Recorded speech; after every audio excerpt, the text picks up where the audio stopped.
I've said it before, I'll keep saying it, but free Wendy Williams. Who is this Sabrina Morrissey?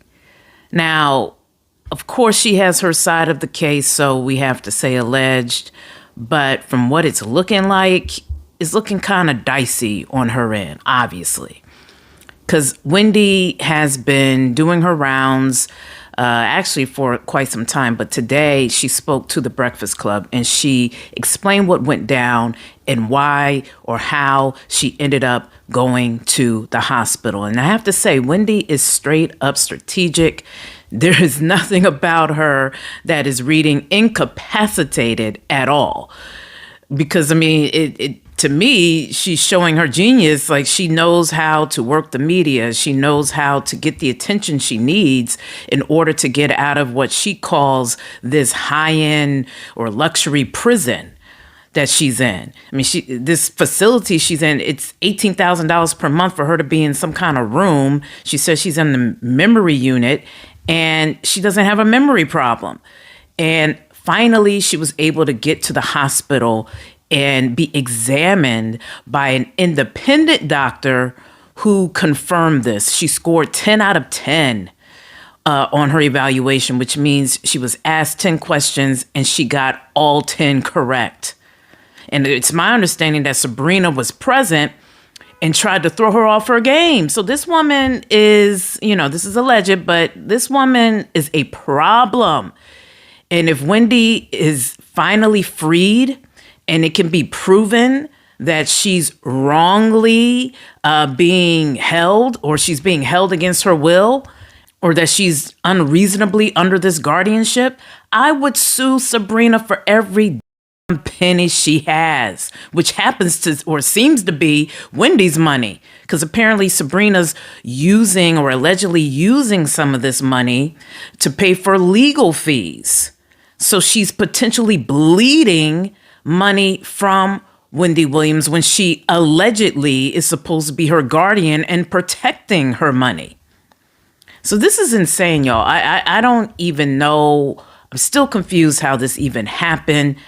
You can say, because, Lil Kev misused her funds or Wendy was misusing her funds. You can say all that, but you know how many people bleed through their money and don't have to be under a guardianship? This is insane. There's something very sinister happening here.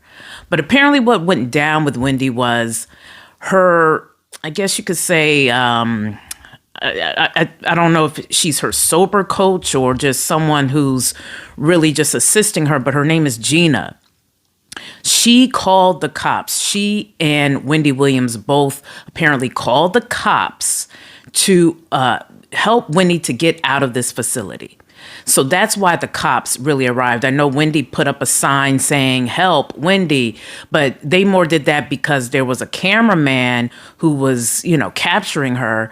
And I don't know, Wendy and Gina just kind of both talked about it like, well, what can we do? What can we say to him? And so that's what prompted them to make the sign for Wendy to get the help. But again, I have to say, Wendy's very strategic because that got her in the news and it got us talking. And we weren't sure, was the sign the reason why she was sent to the hospital or why the cops were sent? But apparently, no.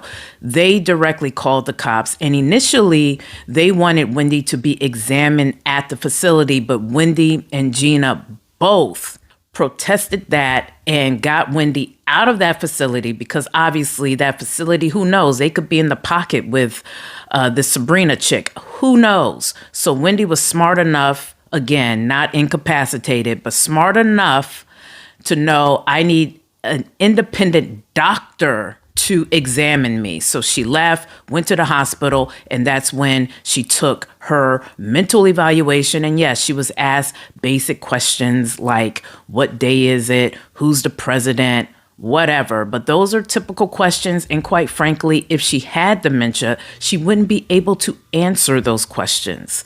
So she passed that exam.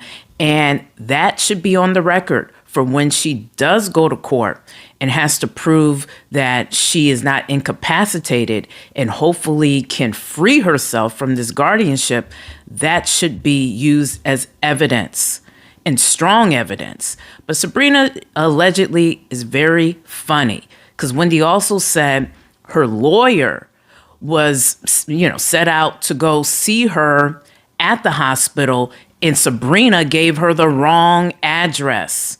So it just begs the question, why?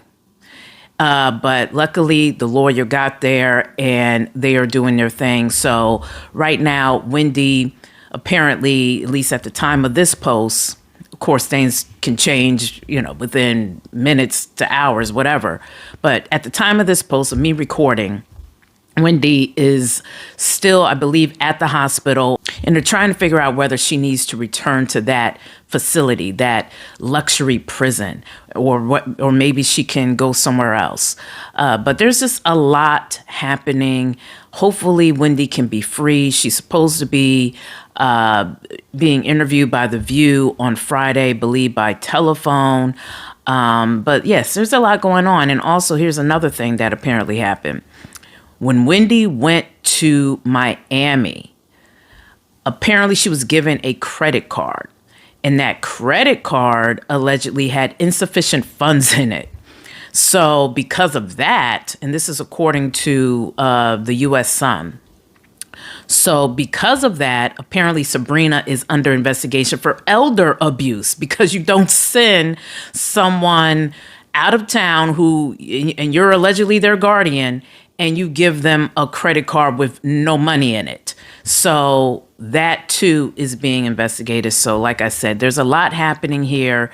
I'm sure there will be more discussed on The View this coming Friday. But like I said, free Wendy. But it's so good to see that Wendy is getting better. And like I've said, when she is freed, I still believe she needs to have her sober coach. And she also needs someone she can trust who can look over her finances. But that's all I have. Share your thoughts below. Don't forget to like, comment, and subscribe. I'm Stacey Brewer, and this is H Blue's Word. Peace.